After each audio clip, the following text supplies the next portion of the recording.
आता शेतकऱ्यांसाठी अत्यंत महत्त्वाची बातमी। राज्यातील शेतकऱ्यांना 53,727 कोटींची भरपाई मिळणार आहे। कारण गेल्या 5 वर्षात 53,727 कोटींची भरपाई दिल्या जाण्याचा निर्णय घेण्यात आलेला आहे। शेतकऱ्यांना 26,484 कोटी पीक विम्याचे आता मिळणार आहेत।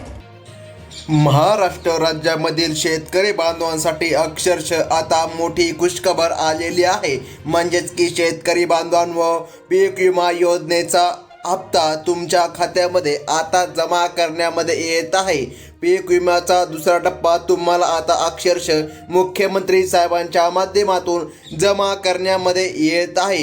2026 ची सुरुवात आता झालेली आहे, तरी अनेक शेतकऱ्यांना पीक विम्याचा दुसरा टप्पा भेटलेला नाही। तर मात्र आता शेतकऱ्यांची ही प्रतीक्षा संपत असून उर्वरित पीक विमा मिळण्याचा मार्ग आता पूर्णपणे मोकळा झाला आहे।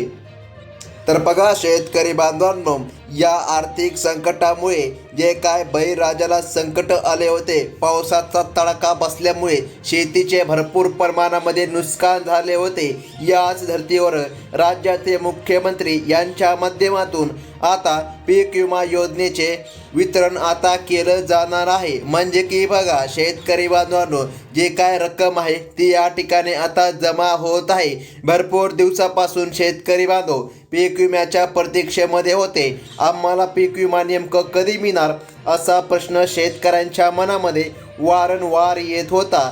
आता अक्षरशः मुख्यमंत्री साहेबांच्या माध्यमातून स्पष्टपणे सांगण्यामध्ये आलं आहे की पीक विमा आता जमा केला जाणार आहे।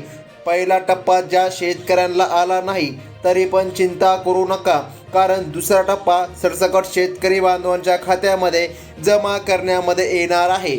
परंतु शेतकरी बांधवांनो, आता उद्या जो काय निधी जमा करण्यामध्ये येणार आहे तो थेट सर्व शेतकरी बांधवांना मिळणार नाही, कारण की सरकारने स्पष्टपणे सांगितलेलं आहे सर्व शेतकऱ्याला एकाच वेळी निधी जमा केला जात नाही। त्यामुळे शेतकरी बांधवांनो, आता सरकारच्या माध्यमातून स्पष्टपणे सांगण्यामध्ये आलं आहे पात्र शेतकऱ्यांच्याच खात्यामध्ये निधी जमा केला जाणार आहे। त्यामुळे राज्याचे मुख्यमंत्री देवेंद्र फडणवीस व देशाचे पंतप्रधान नरेंद्र मोदी यांनी आता यादी जाहीर केलेली आहे। टोटल 16 जिल्ह्यांची यादी जाहीर झाली आहे। जर तुमचा जिल्हा या विशेष 16 जिल्ह्यांच्या यादीमध्ये समाविष्ट असेल तर तुमच्या देखील खात्यामध्ये आता पीक विम्याची रक्कम जमा होत आहे।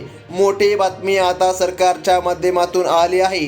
2025 ची तुमची प्रतीक्षा आता 2026च्या बघा दुसऱ्या आठवड्यामध्ये पूर्णपणे संपत आहे असं म्हणलं तरी काही हरकत पडणार नाही। या निर्णयामुळे ग्रामीण भागातील अर्थव्यवस्थेला देखील नवीन वर्षात मोठी गती मिळण्याची मोठी शक्यता देखील निर्माण झालेली आहे।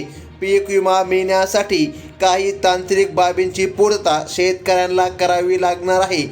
सरकारच्या माध्यमातून जिल्ह्यांची यादी आता जाहीर करण्यामध्ये आली आहे। उद्या जमा होणारा पीक विमा फक्त 16च जिल्ह्यामध्ये जमा केला जाणार आहे। तुमच्या जिल्ह्याचा उल्लेख आहे का नाही हे काळजीपूर्वक तपासून पहा।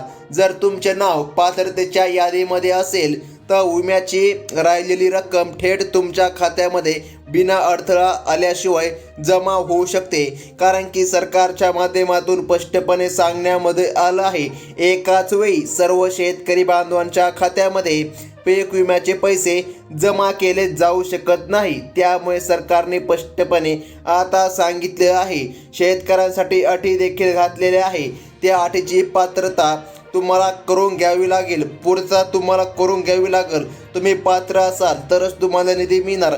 आता पात्रता काय आहे ते एकदा जाणून घ्या। पहा शेतकरी बांधवांनो, सरकारने सांगितलेलं आहे तुमच्याकडे फार्मर ID कार्ड असायलाच पाहिजे, तरच तुमच्या खात्यामध्ये PM किसान महासन्मान निधी योजना व पीक विमा योजना, त्यासोबत नमो शेतकरी योजना अशा विविध योजनांचा तुम्हाला लाभ घेता येईल। जर तुमच्याकडे फार्मर ID कार्ड नसेल तर सरकारने सांगितल्याप्रमाणे तुमच्या खात्यामध्ये पीक विमा व कोणताही निधी जमा होण्यामध्ये अडचण येणार। पीक विमा वाटपाच्या पहिल्या क्रमांकामध्ये जालना जिल्ह्याचा समावेश करण्यात आलेला आहे। बघा शेतकरी बांधवांनो, जालना जिल्ह्यामध्ये देखील सरकारच्या माध्यमातून पीक विमा जमा होत आहे। त्यानंतर बघा बीड जिल्ह्याचा देखील समावेश झालेला आहे. जर तुम्ही बीडमधील शेतकरी असाल तर तुमच्यासाठी अक्षरशः मोठी खुशखबर आली आहे असं म्हणलं तरी काहीच हरकत पडणार नाही. बीड जिल्ह्यामध्ये देखील पूर परिस्थितीनुसार शेतकऱ्यांचे आतोनात नुकसान झाले आहे.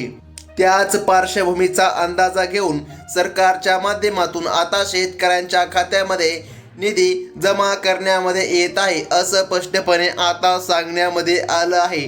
या जिल्ह्यामध्ये कृषी विभागाने सर्व तयारी आता पूर्ण केलेली आहे आणि जी काय रक्कम आहे ती शेतकऱ्यांच्या खात्यामध्ये आता जमा होत आहे.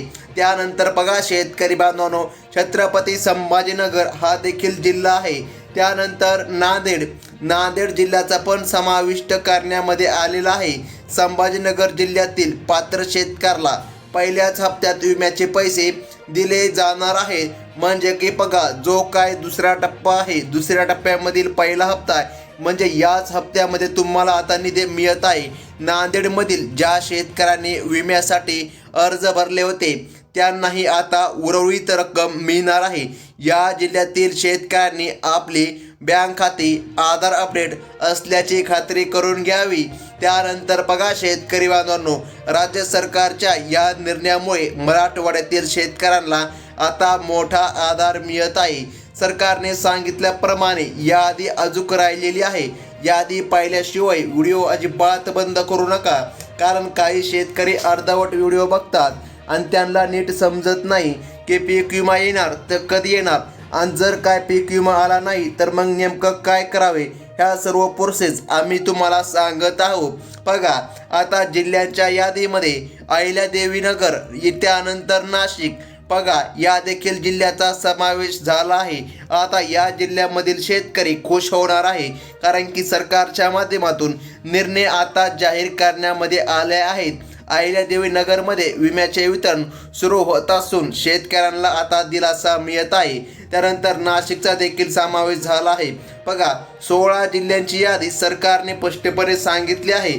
जर 16 जिल्ह्यामध्ये तुमचं नाव आलं तरच तुमच्या खात्यामध्ये निधी जमा होईल असं सरकारने स्पष्टपणे सांगितलेलं आहे. आता शेतकरी बांधवांनो, अत्यंत महत्त्वाचं म्हणजे की जाणून घ्या, आता जे जिल्हे आहेत त्या जिल्ह्यानुसार तुमच्या खात्यामध्ये निधी जमा केला जात आहे.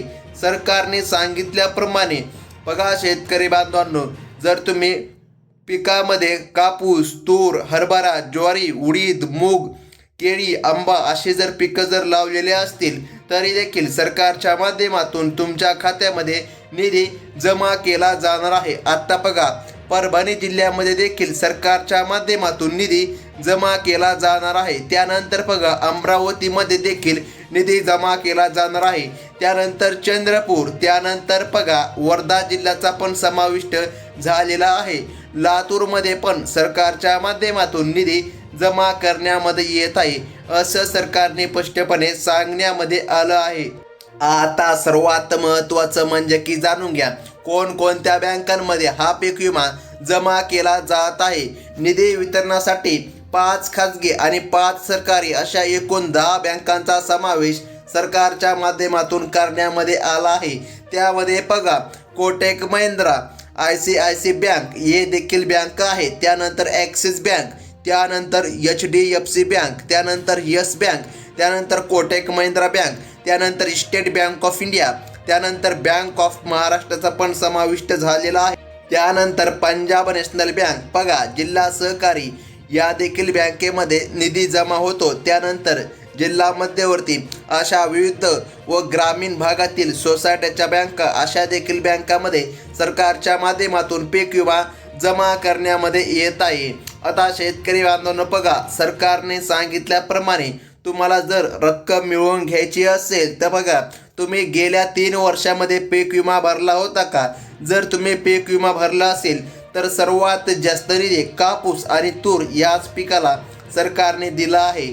म्हणजे की जर तुम्ही कापूस किंवा तूर हे पिकं जर सर्वात जास्त पेरले असतील, पीक विमा भरला असेल तर तुम्हाला नक्कीच जास्त निधी मिळणार आहे. त्यानंतर बाजरी, ज्वारी, मका अशा पिकांना थोडासा कमी पीक विमा आहे, परंतु शेतकरी बांधवांच्या खात्यामध्ये पीक विमा जमाच होणार आहे. आता सरकारने एक महत्त्वाची अट घातली आहे, ती म्हणजे की EKYC जे शेतकरी बांधव KYC करणार नाही अशा शेतकरी बांधवांना निधी मिळणार नाही. त्यामुळे तात्काळ KYC करून घ्या, म्हणजे की तुमच्या खात्यामध्ये निधी जमा होण्यासाठी कसल्याही प्रकारे अडचण येणार नाही.